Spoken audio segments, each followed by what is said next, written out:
Bueno, bienvenidos a esta hermosa tarde. Estoy acá con Pedro Tyler, artista uruguayo radicado en Chile, y Azul Caverna, mendocino, pero ahora residente de Buenos Aires y con un pasado uruguayo también. Tuvo varios años viviendo acá en La Barra, ¿no? Pintor y escultor y dibujante, respectivamente. Y nada, lo que le quería preguntar primero es, ¿qué significa para ustedes estar aquí en esta feria? ¿Cómo incide sobre su concepción del arte formar parte de un evento así? Me parece que haya una feria en Uruguay, en este caso en Punta del Este, es algo súper positivo. Creo que le agrega a todo medio en el que está, de repente el hecho que haya una feria le agrega profesionalismo al medio.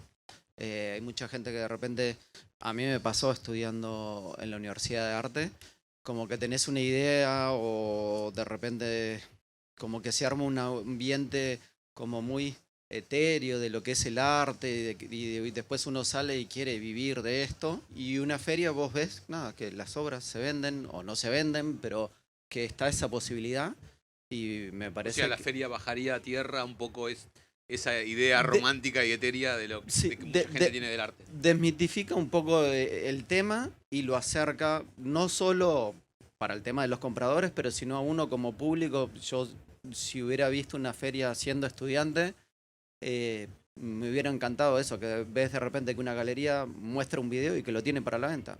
Si lo vende o no lo vende es otra cosa, o de repente yo tengo performance o tengo video y de repente se muestran, no se muestran, pero es una cosa extra al tema o al medio. Entonces es como que uno tenés que hacer lo que haces y después la galería o las galerías o el coso, el medio va tomando partes de que funcionan para el medio y de repente vos las haces por otras intenciones. Entonces me parece que la feria está buena que esté, es importante.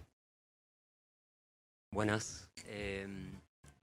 La feria de arte para mí es algo, por un lado es algo muy natural porque la primera vez que mostré mi vida fue en una feria de arte y creo que donde más he mostrado hasta ahora son en ferias, así que me cuesta concebir como el mundo del arte sin las ferias.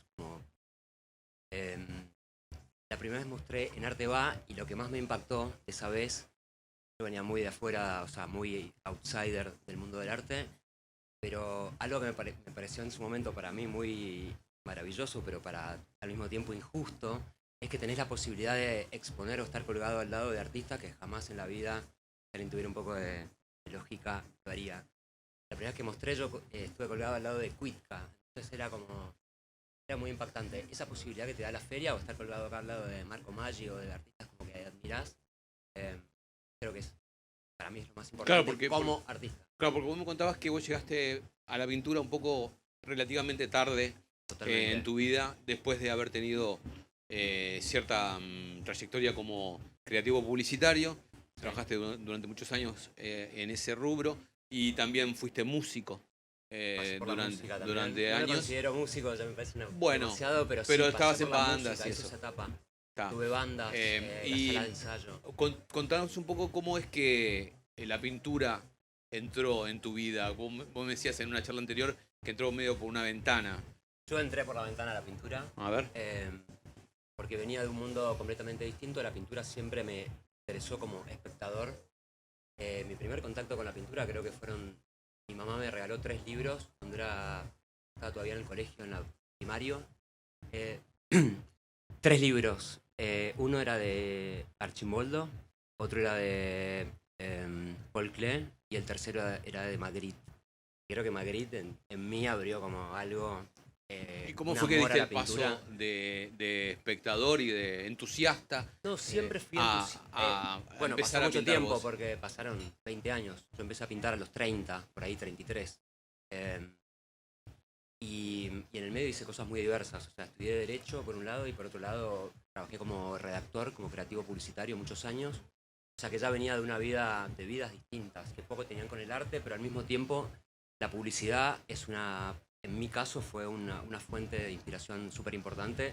No tanto en la pintura, pero sí estar dentro del departamento creativo de una agencia de nivel te lleva a estar permanentemente en contacto con cine, con música, con libros en menor medida y con arte en menor medida, pero sí muy desde lo visual. Creo que eso fue un gran entrenamiento como al ojo, ¿no? Como al gusto. En tu caso, Pedro, digamos, tu trayecto en el arte empezó bastante más temprano, ya siendo como un niño, ¿no? O sea, de niño siempre me gustó dibujar y más que nada también, o sea, mi viejo tiene mucha manualidad y siempre hubo herramientas en el garage, y nos hacíamos arco, flecha, con todo lo que uno encontrara. Pero Y un día sin razón alguna empezaste como a... un día sin razón alguna empecé como a hacer figuras de alambre, figura humana, martillar alambre, chapa, lo que encontrara. Y habían formones y gubias de madera en la casa y empecé a tallar algunos pedazos de madera que encontraba por ahí. Pero bueno, mi viejo había hecho arquitectura, no había terminado, pero estaba como esa semillita y uno de repente, bueno, me voy a meter por este lado, arquitectura. Pero me desvié a tiempo y, como esta parte chilena, uruguaya, pude ir a estudiar arte a Chile. Y bueno, y ahí como Tu que vínculo con Chile es familiar porque sí, tu mamá es chilena. mi madre es chilena y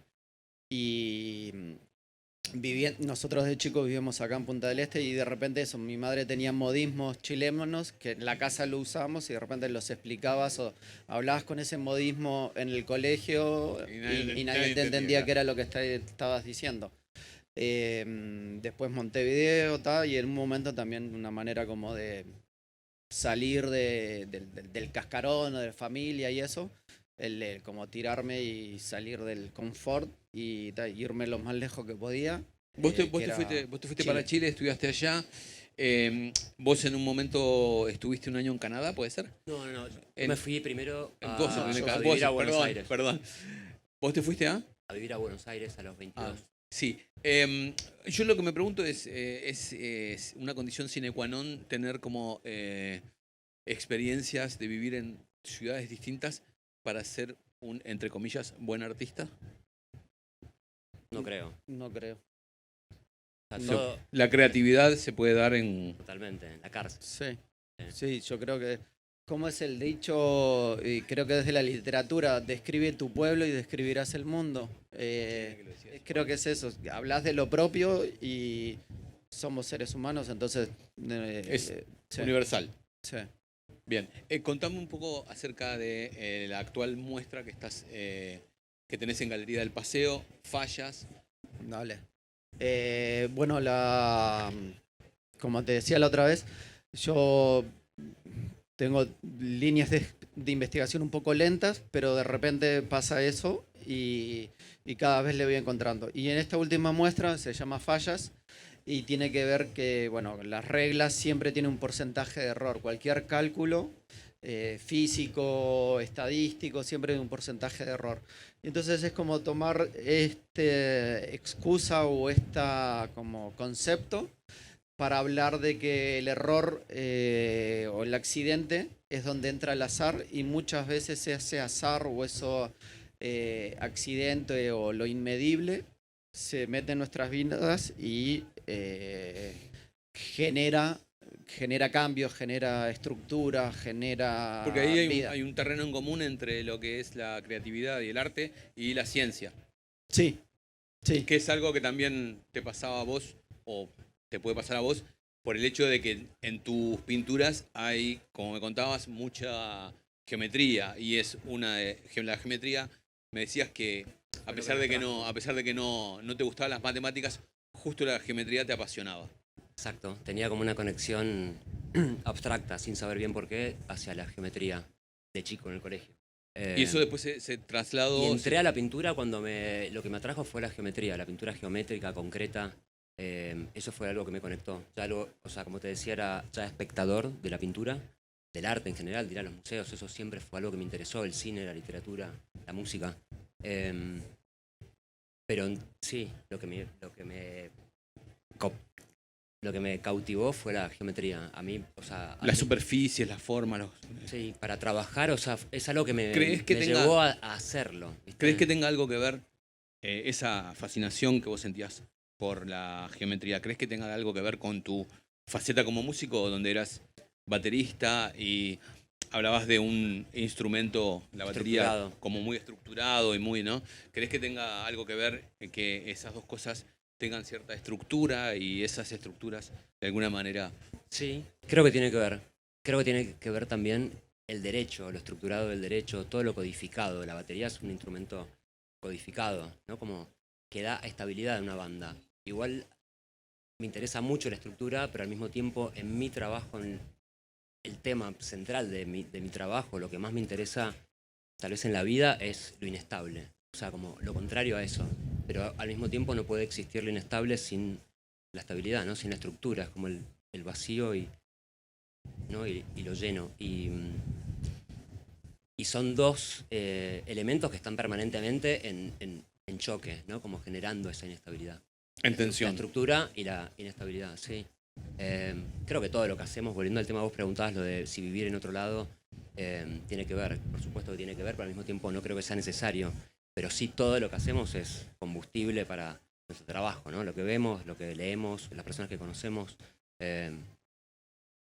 ¿No? Capaz que podríamos en ver en mi alguna caso de las... todo va al Algunas, trabajo. ahí en pantalla podríamos ver algunas de las imágenes que trajeron para Dale. que puedan hablar un poco sobre lo que lo que representa su arte. Dale, ahí, bueno, están viendo una imagen de una muestra que fue en el 2011 en Santiago de Chile. Y bueno, la exposición se llamaba Luz Propia. Y así como toda esta línea de que hablábamos antes, de que la muestra que ahora habla de las fallas, también era obra con reglas. Y en este caso eran obras con reglas de madera que partían de el trabajo de ciertos artistas o de la vida de ciertos artistas que se quitaron la vida. Entonces Como como el mencionabas a Mishima, por ejemplo. Mishima, sí, Mishima, Walter Benjamin, Hemingway, Claro. Van Gogh, Rothko, o sea, tengo La como muerte de Claro. tengo un listado como de 300 artistas, y que nada, sigo viendo y tomando lectura de algunos de estos artistas para desarrollar obra. Y bueno, esta obra se llamaba Luz Propia y tenía que ver un poco con eso, como la luz y la oscuridad presente en la vida y en la obra de todos. No solo, o sea, me interesan los artistas porque fue gente que hizo, más allá de sus problemas, logró crear algo. Al matarse, dejaron de hacer. Entonces eso está presente en las obras, al romper o lijar o quemar las obras, algunas de esas reglas. Homo Faber. Homo Faber, sí. Entonces son eso, construcciones espaciales que tienen que ver con eso. Las reglas veo que es un tema recurrente en ti porque además tenés la pulsera, una pulsera que es una regla, ¿verdad? Sí. Si no la tengo yo. Sí. Bueno, y podemos ver la próxima imagen. Dale, la próxima, bueno, es de parte de esa misma serie. Fue una muestra que hice en Houston, Texas, y en la Galería Sicardi. Esta imagen, la obra general, oficialmente en la exposición era horizontal. El tema es que lo compró un super coleccionista y después él me pidió permiso para montarla así en vertical. Y justo hoy que estabas diciendo vos, Azul, bueno, nada, en el galpón donde tiene su colección, al lado de, no sé, bueno, el cuadro al lado es un Cuitca. Claro, Claro. Y nada, pero obra de que artistas que uno, no sé, los ves en museos y no los puedes tocar, Claro, en la casa de este loco Están al lado. están al lado, te los deja tocar. Y pasó que ponele, esos eran, bueno, se llama podés tocarlo. Oscureciendo la luz, que es una frase de Deleuze, que habla como del color, como que es luz sucia.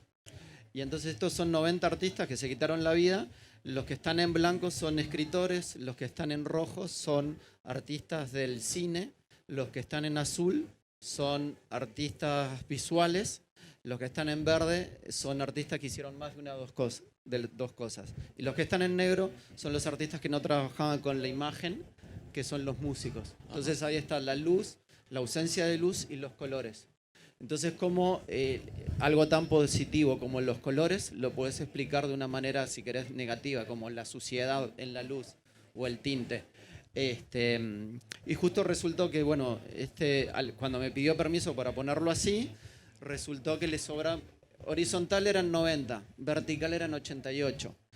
Y resultó que él después tenía obra de otros artistas y eran en honor de algunos de esos que se habían suicidado. Entonces me pidió, ¿puedo sacar esta obra que está en nombre de John Berryman? Sí, y entonces quedó ahí. Y otro era de Mike Kelly, y entonces me dijo, ¿puedo sacar este retrato de Mike Kelly, ponerlo al lado de la obra? Y entonces, y como que... Y quedó...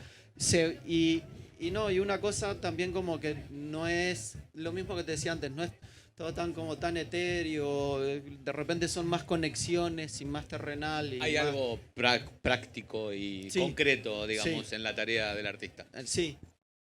No. Después la imagen siguiente, esta es más nuevo, esto es el Museo de Artes Decorativos en Santiago de Chile, y lo que ven ahí son reglas de plástico, las típicas de escuela, y yo las derretí, las calenté, y para trabajarlas con las técnicas tradicionales del vidrio. O sea, como vidrio soplado, tallado, pulido del vidrio, pero aplicándolo a reglas de plástico. Y como es un museo de artes decorativas, es lo que me interesaba, es como una reinterpretación de objetos que podés ver decorativamente en un museo o en una casa, y que cuando vos ves un frasco, una copa, una flor hecha en vidrio o en otra cosa, al verlo uno como que tiene un conocimiento inmaterial cada objeto. Y entonces eso es el hacer que me interesaba en como hablar de este tema de que el hacer objetos genera también como este conocimiento inmaterial.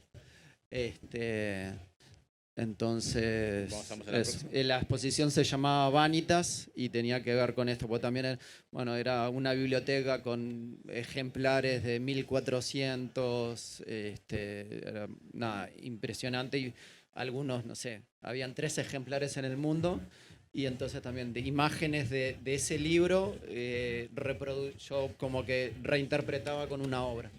La otra imagen es la exposición, se llama Le voy a contar todo a Dios, que fue parte de la Bienal Sur del año pasado, y esta fue una exposición en Santiago de Chile, una antigua iglesia, y bueno, se ven sillas, al fondo son puertas, y las sillas... Capaz que estaría bueno que cuentes lo de la frase de le voy a contar, voy a contar a Dios.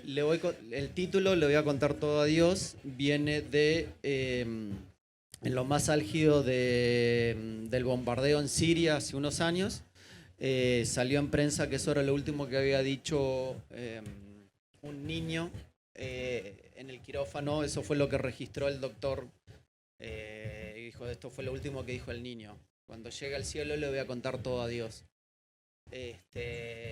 Y nada, me parece sumamente fuerte, impactante, como que habla de la ingenuidad y la pureza de un niño, y creo que es la pureza que tenemos que conservar todos, y que habla también del arte y de lo que es el juego, y es una serie de dibujos. Porque vos me hablabas también de la relación entre Homo Faber y Homo Ludens. Sí, me gusta mucho leer, y todo de alguna o de otra manera después de tiempo se ve reflejado en la obra. Y hay un libro de un historiador del medioevo, pero lo publicó justo antes de la Segunda Guerra Mundial, y él postulaba esto, que el Homo Ludens, el juego es la base de la cultura. Cuando el hombre juega, genera religión, genera conocimiento, genera cultura. Cuando los niños no jueguen es cuando la cultura va a morir. Y entonces las sillas, que es lo único que quedó de una biblioteca que incendiaron en las protestas, que es lo único que quedó, conseguí que me las pasaran, están dibujadas con imágenes de niños jugando en distintas partes del mundo, desde la Primera, Segunda Guerra. ¿Están tus hijos ahí también? Y están mezclados imágenes de mis hijos. Y está dibujado en las sillas usando soldaditos de plomo para dibujar. Y en las puertas está dibujado con la punta de una bala y son imágenes de niños. Lo mismo, la misma idea, pero a tamaño natural, 1:1. Esta muestra fue premiada, ¿no? Sí, en Chile. esta sacó el PREP como la mejor exposición de dibujo del año en Chile. Pero bueno, no solo era dibujo, había también una escultura y habían 3 videoinstalaciones. Entonces también había dibujos con... uno era un video de niños jugando a las bolitas y esas bolitas eran a partir de martillar balas para convertirlas en bolitas. Ah, mira. Entonces los niños estaban jugando a las bolitas con bolitas de plomo que venían de las balas. Y bueno, habían varias cosas más, pero la otra imagen ya es de la última, la muestra actual en la Galería del Paseo, que bueno, se llama Fallas y tiene que ver, ahí, si bien en la primera imagen uno podía ver obras como formas irregulares o formas más abstractas, en este caso puedes interpretar algo así, pero las reglas están quebradas. Con la mano, al quebrar la madera, se astilla y entonces ahí ya hay un grado de azar que en las otras no estaban. O sea, hay azar y error. Hay azar, hay error, hay accidente y que tiene también que ver con el accidente o la falla geográfica. Y viviendo dentro en Chile. En esa juxtaposición de azar, error, accidente, vos encontrás una manera de expresar algo ahí. Sí, sí. Ahí Expresarte. Sí. Uno cuando trabaja en el taller hay mucho de error, mucho de accidente, y con lo que vas trabajando y después ves qué es lo que mostrás. Pero sí, es lo divertido que tiene el arte, por lo menos cuando uno lo está trabajando. Si no, no tiene mucha gracia. Claro, sí. Y es lo bueno también como de hacerlo más terrenal, más de experiencia, un poco cuando me dicen como que el concepto de la regla o de los suicidas o de esto, de lo otro. Y lo relaciono a lo que decías, como para cerrar, como en mi infancia acá en Punta del Este, haciendo arco, flechas. ¿Quién no jugó con una espada en el colegio a que era una espada de pirata? ¿Quién no jugó a eso, claro, con una regla? Un espadachín, claro. Cuando está aburrido en la clase. Sí. Entonces, como que es eso. Bien. Vamos a ver ahora entonces un poco para que nos cuentes, Azul, acerca de lo que estamos viendo. Esta es una obra de la primera muestra que hice después de exhibir en Arteba, que fue la primera vez que mostré en una feria. Fue con la Galería Van Riel, que es una galería que me interesaba mucho, que admiro, ¿no? Por su pasado, sobre todo de conexión con la geometría, con las vanguardias geométricas. La primera vez que mostró el grupo Madí fue en Galería Van Riel. Entonces había una tradición geométrica que por suerte tuve la suerte de poder entrar en esa galería y poder mostrar por ahí por primera vez. Este es un trabajo de esa exhibición que se llamó Caverna.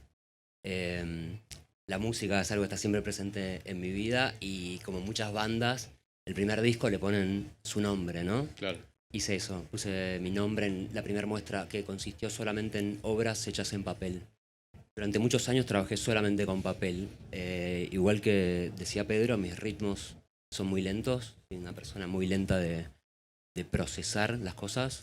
Y esta serie en realidad, la verdad que trabajo con herramientas muy básicas. mis elementos son pocos, pero he ido tratando de generar una relación con ellos y creo que son genuinos. Siento que en la búsqueda del arte es importante ser Lo auténtico, verdadero digamos, con uno mismo, lo ¿no? auténtico importa. Sí, y así como no estudié nunca arte y un día empecé a pintar de la nada, es como que directamente empecé a hacer cierto tipo de obra que no sabía ni siquiera de dónde venía. Muchas veces me pasa eso de terminar de pintar algo y no saber realmente cómo lo hice, como esa sensación de extrañeza con el trabajo y de O ser sea, más que durante, nada durante o sea, como un mientras que, medio, ¿no? mientras que vos creas, no estás, digamos, del todo conectado, Tomo consciente o... pequeñas decisiones y después trato de dejarme llevar, por más que es un trabajo de mucha estructura y planifico ciertas cosas.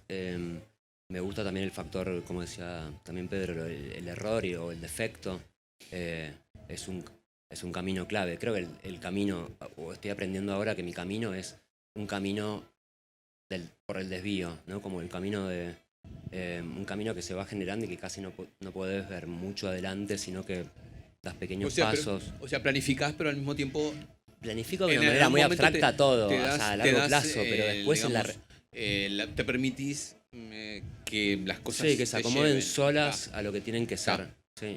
Em, A ver si pasamos para y la en esta próxima. serie, lo Ah. que quería contar es que lo que hago durante muchos años solo hice esa forma, ese rectángulo, que es como el perímetro de mí mismo. Y es como una serie que tuvo muchos nombres, pero que ahora la llamo de autorretratos. Y digamos que me traté de sentirme representado en cada una de esas formas tan básicas. Y trabajé durante mucho tiempo la repetición, porque en el momento en que empecé a pintar necesitaba como expiar algún tipo de cosa que no me gustaba de mí. Como hablamos en su momento, me gusta citar una frase de Roberto Eisenberg que cuando le preguntan en qué momento se hizo pintor, él dice en el momento en que la parte sana en mí se puso en movimiento.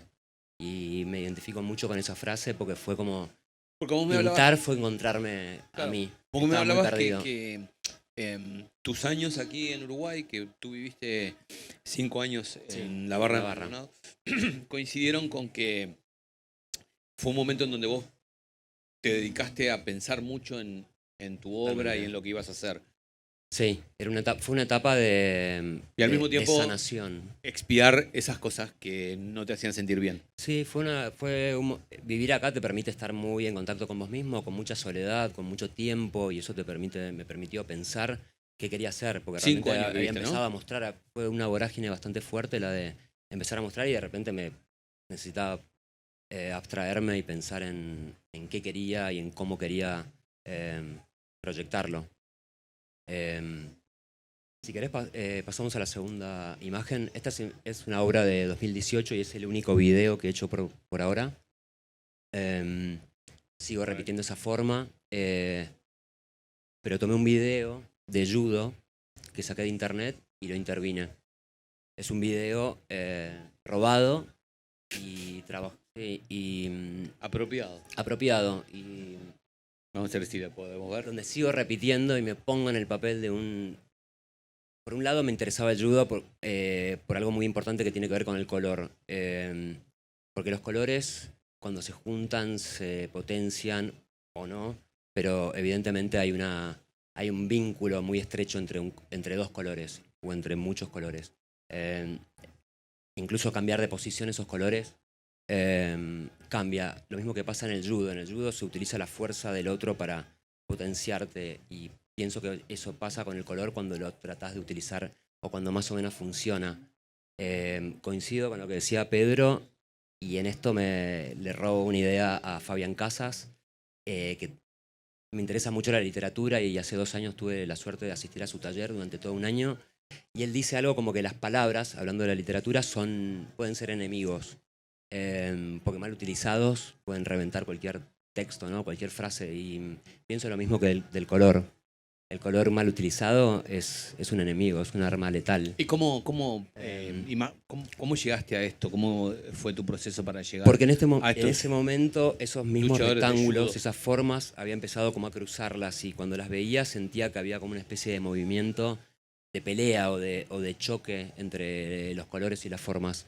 Y eso me llevó a pensar en el judo y haciendo algunas pruebas funcionó eso. Y al mismo tiempo creo que es un homenaje silencioso a Yves Klein, ¿no? Que era judoka y que es un artista que me gusta mucho. Si querés pasamos a la otra. Y esta es de la última muestra que hice en Buenos Aires a fines del 2019, en la Galería María Calcaterra. Fue una muestra donde reinó el vacío y el blanco. La muestra se llamaba La expansión del vacío. En ese momento estaba leyendo algunos textos de Gilles Lipovetsky y me interesaba mucho el tema de... en ese momento estaba muy inmerso en el tema de la distancia que hay entre las personas, ¿no? En la comunicación, en una época en la que estamos tan conectados de cierta manera. Yo sentía que había como una distancia cada vez más grande, que capaz estabas durmiendo con una persona con la que había miles de kilómetros de distancia, ¿no? Y eso me interesó plasmarlo, y fueron una serie de obras polípticas sobre todo. Había varias de estas. Esta es una obra de 4 metros por uno y algo. Cuando charlamos te preguntaba un poco acerca de lo que significa para vos la escala y el tamaño, y vos me decías que cuando una obra tiene que ser agrandada, Totalmente. se agranda, y cuando hay que reducirla también, Sí. y que eso, digamos, es algo que vos sentís. ¿Cómo tiene que llegar? Trato de conectarme con eso, sí. Muchas veces cometo el error de querer agrandar cosas que no tienen sentido y que realmente funcionan en un tamaño mucho menor. Y al revés. Digo, muchas obras que a mí me gustan. Digo, hace poco vi un Bacon que me impactó mucho y era mínimo, eran de 30 centímetros por, no sé, por 20. Claro. Y realmente era la obra más linda que había en el museo. O sea, no creo que el tamaño tenga algo mucho que ver, digamos. Es como, la obra te llega o no. Pero a veces es necesario expandirse y tratar de... También tiene que ver con desafíos personales. Muchas veces el ego, ¿viste? Te lleva a ciertos lugares, ¿no? Y esta es una obra que presenté acá en Galería del Paseo, anterior a la de recién. Estas dos series han convivido durante el último tiempo. La primera serie de la que hablaba era Autorretratos, es una serie que ahora hace tiempo en la que no trabajo. Y retomé esta serie en la que trabajo las sombras de distintas figuras geométricas. Es una serie que empecé acá en el 2015 y que surgió a raíz de un texto que leí de un libro de Viaje al fin de la noche de Céline, que es una frase que dice: todo lo interesante ocurre en las sombras, no se sabe nada de la historia auténtica de los hombres. Y bueno, me identifiqué mucho con eso, siento que gran parte de la vida pasa de una manera muy interior, muy abstracta, muy difícil de comunicar. O sea, no a la vista de todos. De la vida de todos, ¿no? Claro. Y claro, que es algo, digamos, paradójico en esta época donde hay como una sobreexposición totalmente. de lo personal y lo... Bueno, pero justamente esto, en lo que trato de contar un poco, lo que trato de hablar o de abrir el interrogante, o poner el tema de conversación en la mesa, es, bueno, qué somos y qué proyectamos, ¿no? Cómo es cuál es el objeto y cuál es, en este caso, la sombra. Muchas veces estas sombras no acuden a la realidad, sino que son sombras que toman vida propia y tienen formas que no representan a la figura que las proyecta. Y creo que pasa justamente en esta época mucho, que por un tema de defensas, capaz, nos mostramos de maneras de las que no somos realmente. O proyectamos ciertas imágenes sobre los demás, o queremos ver cosas que no son la realidad. Y bueno, eso es una lucha, en mi caso, interna todo el tiempo, de quién soy, ¿viste? Esa búsqueda de quién soy. Y bueno, este es de los primeros trabajos de esa serie. Y si querés pasamos a la próxima. Esta es la última muestra, la mostré ahora en Miami, también con Galería del Paseo, en la semana de Art Basel. Es una obra políptica que también lleva el nombre que saqué de un poema de un escritor americano, y se llama Desde alguna parte alguien viaja furiosamente hacia vos. Es una composición de 21 piezas que son obras singulares, digamos, que no se venden como digamos, son obras individuales, pero que forman una composición. En ella sigo trabajando lo mismo, las formas, las sombras de distintas figuras geométricas. Y es lo que estoy haciendo ahora. Es una serie que aparte apareció en un momento de mi vida en la que la sombra era, o las cosas, ¿viste?, ocultas, estaban presentes. Y además hay algo que me relaciona mucho con mi origen de mendocino. Mendoza es un desierto en la montaña y la sombra ahí es algo importante, ¿no? Como Claro, uno lo busca. Sí, totalmente. Busca la sombra. Así que además la sombra es como, siento a veces que un cuadrado, un rectángulo, a partir de la sombra toman como un lugar se convierten en un lugar más que en una forma geométrica y empiezan a pasar cosas como atrás, o podrían pasar, o podríamos verlas. Claro. Bien. ¿Cómo es para ustedes, ahora que están acá en esta feria y en otros contextos también, cómo es el vínculo con el público o la gente que se acerca a dialogar con ustedes acerca del arte o de la obra en particular? A mí particularmente me gusta. El trabajo del taller puede ser bien solitario, o yo me encierro en el taller y estás ahí solo. Entonces, no sé, el tema como de repente una feria o una exposición, recibís crítica, recibís comentarios, a veces ves como que no estás tan errado y a la gente le pasa algo similar a lo que te pasa a vos con la obra. Y a veces te dicen otra cosa que ni la habías pensado. Muchas veces me ha pasado de gente emocionada, llorando por una exposición o una instalación. Pero para mí cuando hago una exposición, a veces para mí son como espacios para mí de paz. Yo cuando pienso un espacio en el que voy a exponer, es un lugar en donde me siento a gusto y pacífico. Y hay gente a la que no le pasa eso y a otras sí.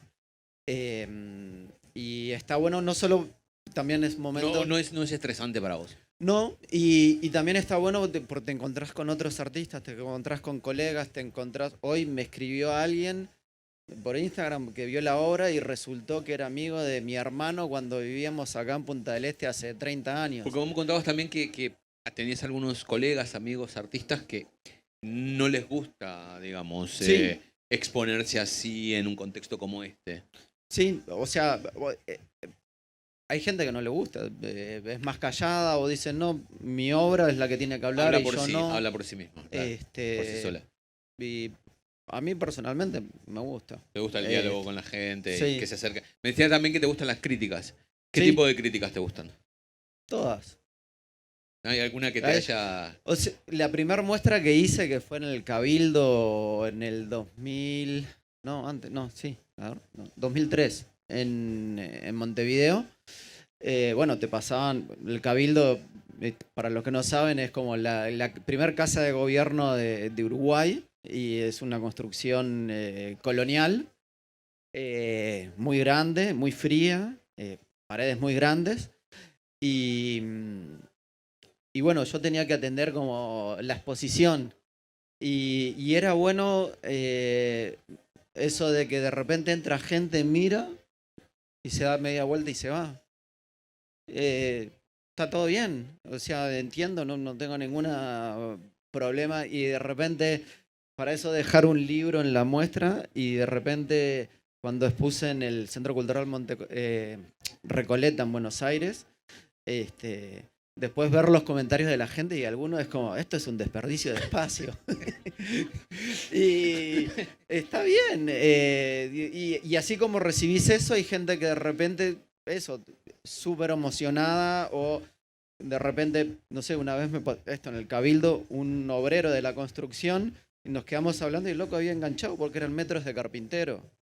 Y como, no, qué inteligente. Y nunca y hablaba como hablamos de términos de construcción, ¿viste? De obrería, como quien diría.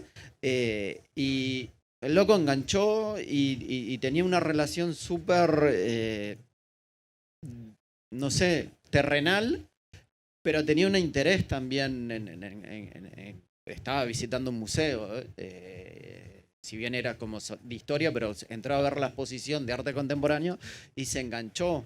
Entonces, o sea que no es algo tan esotérico, o no necesita ser no necesita ser ni complejo. Mis intereses no es necesario que todos los compartan o que sepan que leo mucho, que me interesa la filosofía y la historia. No es necesario, es una patita de la obra, la otra pata es lo visual, la otra pata es lo formal, y está todo bien. Y para vos, Azul, ¿cómo ha sido el vínculo con el público, con la audiencia? Bueno, por un lado me interesa mucho esa posibilidad que tenemos como artistas de meternos en la vida de las personas, tener colgada una obra en la casa de alguien, ¿no? En lugares donde empezás a ser parte de alguna manera más invisible, más silenciosa de la vida de alguien. Pero Eso me estás ahí. interesa mucho. Después el vínculo, yo mismo como espectador me gusta no entender todo. Me gusta como haya cierto misterio y no querer comprender todo. Y me engancho mucho con la gente que mira mucho mi trabajo y que le gusta, pero que se engancha por ese lugar, no tanto de querer comprender, sino como que se mete en un lugar más de... Vos tampoco sos muy de explicar tampoco. Me gusta explicar y realmente, y hay veces que me explican a mí, digamos, hay cosas que de la obra te explican a vos. Y como decía Pedro, cualquier persona, la persona que menos pensás, te puede dar algo, una devolución mucho más interesante que la persona más preparada o más metida en el mundo del arte. Em, me gusta, me gusta recibir críticas, sobre todo las destructivas, que son las únicas que construyen, me parece. ¿Ah, sí? Sí, el silencio es una gran arma. Cuando alguien ignora tu obra, ya dijo todo, ¿viste? Y eso viene bien a veces, como... pero me Te hace- interesa, siento que es ese parte de tipo- la ese- naturaleza de nuestro trabajo Ese llegar a la tipo de gente, crítica te ¿viste? hace No como reflexionar y pensar en me hace, ciertas me hace, cosas. me hace ser más humilde y bajar un poco el ego, nada más. Ok. O sea, creo que eso ya es el cometido que tenía esa crítica y eso te viene bien para repensarte en todo, ¿no? Como que a veces uno se olvida de bajar. Recién me hablabas de que estabas trabajando en una serie, ¿no? De las sombras. Sí. ¿Cuándo sabés vos cuando cierta etapa de tu pintura termina Ok, y empieza no otra? lo sé. La verdad no sé. Espero saberlo en el momento indicado. Por ahora estoy Vos todavía no sabés, por explorando ejemplo, esta... cuándo vas a terminar esta serie de... No, para nada. Siento que la sombra como tema es eterno. O sea, podría estar toda una vida. Pero no sé bien a dónde irá. O sea, admiro mucho a esos artistas que han dedicado su vida a un solo tema, como también me gustan artistas que son completamente versátiles y van pasando de temas y temas. Eh, Creo que lo más honesto que puedo hacer es respetar mis tiempos y tratar de estar conectado para saber cuándo ese momento termina, no estirarlo, y si no... Bueno, bien. Nos Pará, quedan... un segundito. Te voy a pasar una frase de una obra, que es un texto de Mishima. Y dice, hay una razón para que existan las sombras. Bueno, Del último libro de excelente. Mishima. Nos quedan... Hay una razón que todavía no sé cuál es, pero bueno, está. Debe haber. Yo tampoco Sí. sé. Hay mucho misterio. Creo que algo lindo que me pasa con el mundo del arte, que es que te pone en estado de pregunta, ¿no? Como en estado de pocas certezas. Todo, no entendés nada. Es como esa cosa, me parece que es la magia como que tiene el arte, ¿no? Como interrogarnos y respondernos menos. Nos quedan, creo que 15, 20 minutos. Si alguno de ustedes quiere hacerle alguna pregunta a alguno de ellos. Para Pedro, me intrigó mucho la obra que está ahora expuesta en Galería del Paseo, la de las reglas metálicas de la esquina. No sé si querés contar algo de esa obra. Dale, sí. Esa obra se llama La Caída y, bueno, son reglas de aluminio para los que no vieran. Son una cinta sin fin de reglas de aluminio que están caladas con una frase. Entonces uno ve el texto a través en el espacio vacío de la regla o en la sombra que se proyecta en la pared. Y resumiendo la frase dice, solo los puntos extremos de una regla tocan el objeto que se mide. Para resumirlo, es un poquito más larga, pero es una frase viene un libro, es el Tractatus Logicus Philosophicus de Ludwig Wittgenstein, que es un filósofo que bueno, él... todo su trabajo es sobre la lógica y él tomó la filosofía a partir del lenguaje matemático. Pero de matemático en cuanto a como la teoría de la matemática, hablando sobre la lógica. Y a lo que él llega, que es un poco lo que decías, él habla como de que todo es un problema de lenguaje. Y como la máxima expresión de su postulado es como de que hay cosas de las cuales se puede hablar y hay otras de las que no. Y el primer punto de su libro es Die Welt ist der Fall, como el mundo es la caída, como la traducción abstracta. En español se suele traducir distinto, todo el mundo es el caso, como hablando más de postulados filosóficos. Pero bueno, con la exposición tiene que ver eso, de que el espacio entre medidas, el espacio entre las reglas, entre las medidas, es lo que, para mí, es donde se esconde lo inmedible. Ese espacio, o atrás de cada línea, esa línea tiene una numeración, pero si uno juntara todas las liñitas de una regla, como que ocupan un espacio entre la regla. Entonces como que le restan a la medida. O es un espacio que no está determinado. Y es como si hiciera un zoom sobre esa indeterminación, y al romper las reglas en las otras obras, estoy dejando entrar o agrandando ese espacio de lo desconocido. Y en esa obra particular, al tallar esa frase que habla sobre eso, es como un poco el hilo conductor o lo que redondea un poco las obras de la exposición. ¿Alguien más? Te quería preguntar, Pedro, el origen de la cuestión de la regla. ¿Cómo empieza eso? No sé si ya lo planteaste, capaz, pero yo creo que llegué en hora. Así que... El origen de la regla, ¿por qué la regla? Un poco como hablábamos, yo me fui a Chile a estudiar y bueno, y trabajando y desarrollando obra. Todo el resto de mi familia estaba en Uruguay. Y empecé a trabajar también con el tema de que éramos varios hermanos y uno de mis hermanos había fallecido cuando yo era chico. Tenía una enfermedad de nacimiento. Y leyendo en un texto de El mundo de Sofía, que es como filosofía para adolescentes, lo leí ya más grande, pero bueno, en ese momento hay una parte del libro que dice: mide lo que puedas medir y lo que no, hazlo medible. Y me molestó, me jodió. Supuestamente de Galileo, y como que me molestó, fue como, no, hay cosas que no se pueden medir. Y empecé a trabajar muy autorreferencialmente en cuanto a la historia de la familia, una imagen de mis hermanos todos puestos uno arriba, así como la típica de los niños, uno así de mayor a menor. Y empecé a trabajar con eso, pero después no, el trabajo se fue desarrollando a otros lados. Ahí encontré a Wittgenstein. Tenía un hermano que se había suicidado, un tío, él financió a Rilke, que era de las familias más ricas de Europa. Él donó todo, se deshizo de toda su fortuna y se fue a estudiar, a dar clases a Oxford. Fue el profesor de Alan Turing. Un loco muy complejo, pero también muy interesante, como todo este cruce de cosas. Y el trabajo te va llevando a otro, lo de la sombra, los creadores, la destrucción, la geografía, la filosofía, después la idea de la matemática como algo perfecto y en realidad no es imperfecta, y está en la teoría de la matemática. Entonces como que una cosa va llevando a otra.